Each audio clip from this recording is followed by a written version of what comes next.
Hey guys, welcome to Entertainment Talk Nation. This is Rob, and this video, we're going to do our weekly review for the horror thriller chiller series. Yes, and you know what? After last week's video, in the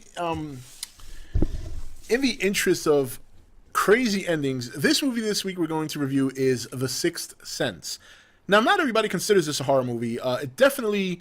Another movie that borderline, it's definitely not as gruesome as The Mist. The Mist has some pretty gruesome moments, definitely some creepy moments with all the creatures. But this movie, nonetheless, does have some parts that kind of make you jump. It does have some parts that, you didn't expect, in terms of, what's around the corner or what's being portrayed on the film and then what you actually see. So I kind of put it in the thriller category. And that's what I kind of consider, the horror movies, thriller movies, things that make you just kind of go, you're watching intently, but at the same time, you're kind of like looking over to the corner in case something pops out and scares you. But the ending is one of the big things about this movie. It's what made this movie, much like The Mist. So The Sixth Sense, basically, Bruce Willis plays a doctor, a child psychologist. And I'm not going to go into too much detail, because if there's even one person out there who has not seen this movie that stumbles on this review, I don't want to spoil it for them. So I know you guys have been pushing for me to just give full-blown reviews and spoilers, and I'll do that with some movies, but I'm not going to do it with like this movie. I'm not going to do it with The Mist. I try not to do that altogether, just in case there's one person that happens to come around and has never seen the movie. But he plays a child psychologist who is award-winning. He's done phenomenal work, and he has one child that, unfortunately, he could not help. And that comes back to bite him in the ass, more or less. It comes back to really... kind of ruined things for him, and he's so worked up and so upset about not being able to help this kid that he gets a case similar to that, and he's just dead set on helping this kid. Like, nothing will stop him, to the point that it could even ruin his marriage and things like that. So, classic case of a doctor who is so involved in his work that nothing else around him matters. This was also M. Night Shyamalan's one of his first, if not the first movie he's ever made. I believe it's his first movie, and his best one to date. I mean, unfortunately, it's kind of gone downhill for him since then, but this was an excellent movie. Say what you want about M. Night, this movie is excellent. Now, throughout the movie, he has to earn this kid's trust, and it's hard. It's tough. It's a hardship throughout the whole movie, earning this kid's trust. And finally, when he finally does begin to earn his trust, he begins to realize that what the issue with this kid, what's going on with him, is legit. Now, there's no spoiler here. You guys remember the commercials. He sees dead people. Nobody believes him. His mother won't believe him. Things happen around him that are unexplainable, and it frustrates the people around him, including his mother. So he doesn't trust Bruce Willis's character, who I believe his name was Dr. Coleman. I think that was his name. So, but little by little, he begins to gain the kid's trust, and the kid, on the flip side, starts to share more with him, until, more or less, Bruce realizes that this is affecting Dr. Coleman. Excuse me, not Coleman. I'm saying Coleman. It's Dr. Crow. Cole was the name of the little boy. So he finally starts to realize that this is affecting his work. It's affecting his life. And just when he's about to break ground with this little boy, he starts to pull out of the project. And the little boy is devastated. And he tells him, he says, look, I need you here. I need you with me. You can't quit now. You can't give up now. And he's trying to explain to the kid in tears that he can't go on. His life's falling apart. Finally, the boy convinces him, more or less, to stay on. He does it reluctantly. And he comes to a revelation that not only has this boy not only does he have this power, he has the power, power, talent, whatever the case may be, but he can also help them. And he encourages him, help these people. Don't be afraid of them. Because some of the dead people that he does see, it's grotesque. Like, you got this one kid who had like this big bullet hole in the back of his head. He's seeing all these dead people coming to him at random. He sees how people had died before. Like, there's one scene where he's walking through a hallway and there's people hanging from the rafters. That's how they died years ago. He can see all that.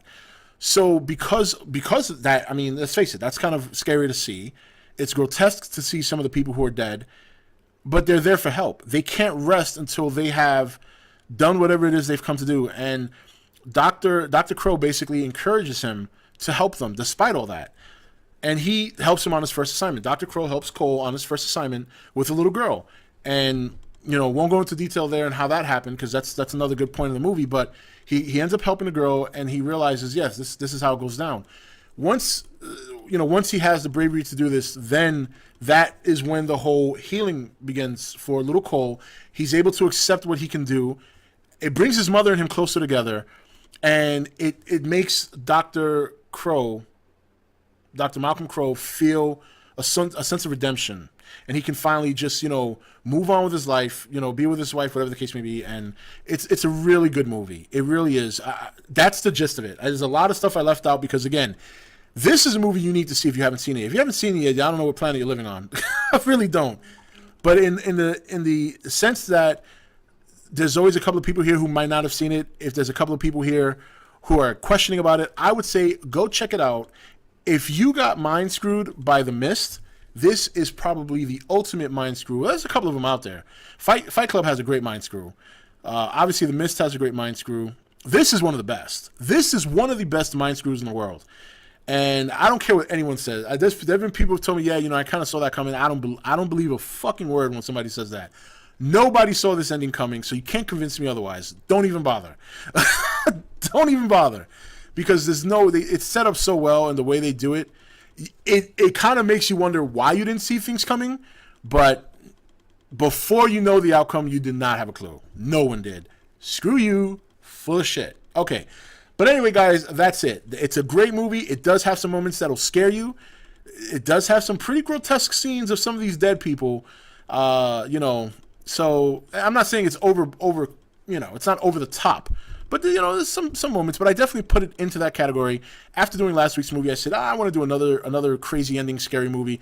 This is definitely one of them. Not as scary as some other movies, but it's got its moments. But nonetheless, a great, great movie. And please do not spoil it in the comments for others. In fact, I'm going to set this one to approval. Yes.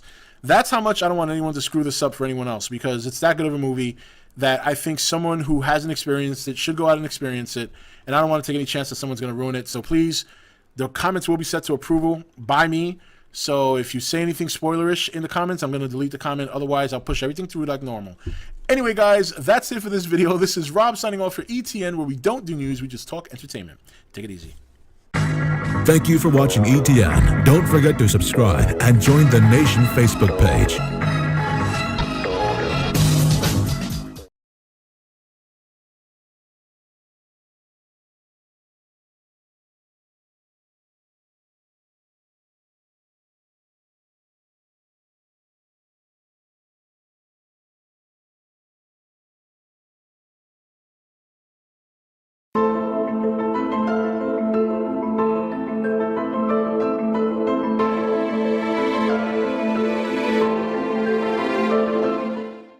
Hey guys, welcome to Entertainment Talk Nation. This is Rob, and this video, we're going to do our weekly review for the horror thriller chiller series. Yes, and you know what? After last week's video, in the